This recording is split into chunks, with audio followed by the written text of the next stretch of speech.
Hi YouTube, this is Zandy, and I come on tonight to make a video about my IVF and to vent a little bit about some personal things. Hope you don't mind. I just need some people to talk to, honestly. Um, some other people who have opinions other than the people that are around me, who know me, somebody outside of that may have a view on my situation from another angle. Maybe they can answer some questions for me that I really don't have the answers to myself anymore. Um, First of all, my IVF treatment has been pushed back again till September. They're giving me all the summer to get my A1C levels down to a 6.5 or better. They prefer for it to be below a 6, but they'll at least let me start the procedure at 6.5. Right now, it's at 7.5, and they're not letting me do anything until it's better. Um, I have a lot of situations going on in my life right now where I'm really stressed.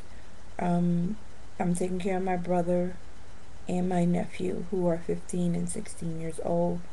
Um, they're pretty much a bunch of hardheads. They don't listen. They don't do what they're told. They want to do what they want to do instead of doing what they're supposed to do. Um, and I'm just really burnt out. I've been taking care of kids since I was 11 years old. My mom had my brother, who's now 19, and then she had my sister, who is 18, and then she had my 15-year-old brother, who lives with me now. A couple of years after that, my 16-year-old nephew lives with us because his mom passed away. He was in a situation where he was living with his brother and things weren't going right, so I figured, okay, we were going back to Kansas from New Orleans, and that I can help him by giving him different opportunities, something different from what he was used to in New Orleans. And he came out here and he pretty much acted just an ass. And, he'll straighten up for a little while and then he'll do something else to try to get over and make me mad. And as soon as you tell him something about it, he has to argue with you. And I wasn't raised that way. My grandmother raised me all my life. And we weren't allowed to talk back. It was like I said this, and this is the way it goes, and you listen to me. There was no arguing. Even if you had something to say, there was no arguing back and forth with my grandmother. You just knew that level of respect for your elders that you didn't do that. And these kids don't know that. Um, which brings me to one other reason why I am making this video is because of the fact that I don't know what to do anymore. I'm tired. I'm burnt out. I've given so much of me that honestly, I don't think I have anything else to give. In a minute, you know, my husband loves me. He's been with me for 12 years. We've been married for 7.5. And, he hasn't made no issues about it, whereas he's ready to go, but I know he's tired. I mean, I have my 26-year-old sister and her 2-year-old daughter living with us. And I have my 15-year-old brother and my 16-year-old nephew that doesn't listen, and they live with us as well. And we've been having them ever since 6 months after, well, my brothers, we had them 6 months after we got married. My nephew is a new addition. He's only been here like a year and a half. But it's like, where does it end? My mom been on drugs since I was 9, and I felt like that by me being the oldest, that I had to step up to the plate and help my siblings at any cost. Give them all that needed to be given. Don't make sure when we went into foster care, I made sure that I knew where they were, if they had doctor's appointments, um, everything. I was just involved with everything. I felt like, you know, I couldn't drop the ball, and I feel like I have. I feel like I failed to a certain degree because my 15-year-old brother is just, I mean, he's doing pretty good in school, but it's my home life with him that's just horrible. And my 18-year-old brother, he didn't even finish school, and he lived with me since he's been, what, 12, 13 years old? So I'm like, where do where do I go from here?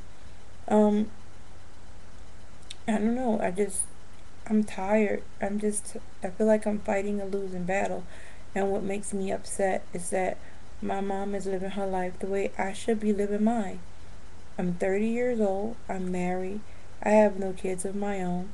Um, all the responsibility that we've had because of, I feel like I was put or forced to a certain degree into the situation.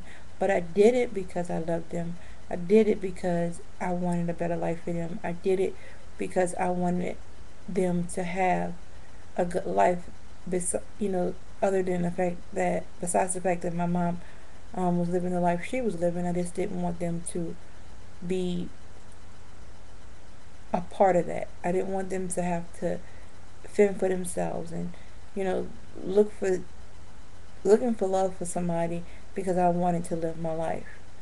I just wanted to be happy on all ends. And it didn't work out that way. It was like, I put on all this responsibility on me, and I turned around and I put it all on my husband.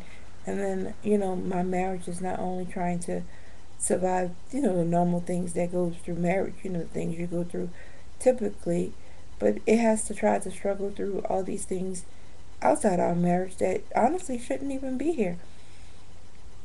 I don't know how else to put it. And then the thing that we both want the most is this baby, this IVF treatment, to be successful, to get pregnant, and, just to be this family. And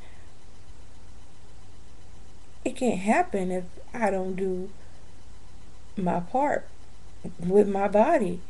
Even if I were to get pregnant, I can be sick, I can miscarry, um, I could just, a lot of things could go wrong.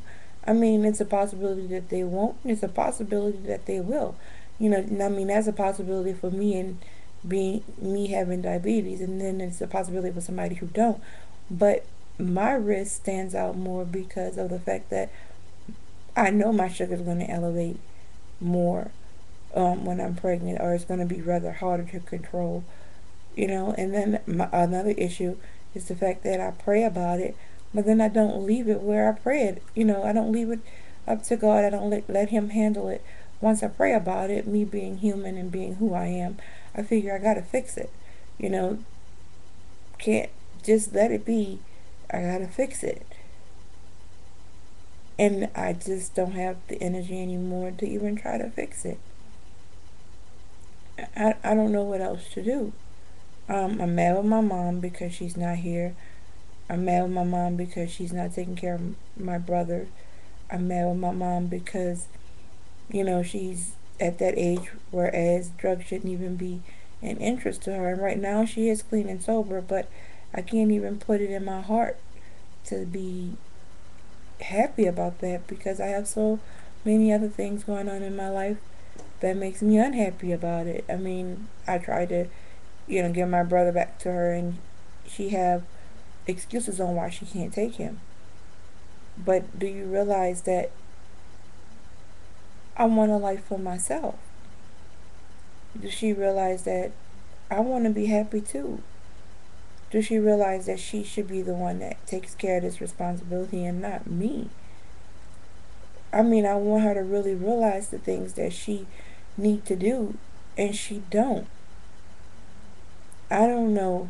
I mean, if anybody have any suggestions, any opinions, any questions about what I just said, comment me, write me, email me, whatever.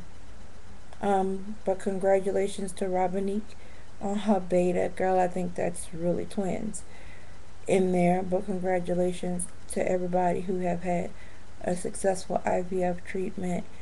Um, Congratulations to Marcia. You should be getting ready to go in at any time now. So congratulations on those boys, and be happy and blessed. God bless everybody. And thank you who all listened. Thank you for listening to this. Bye.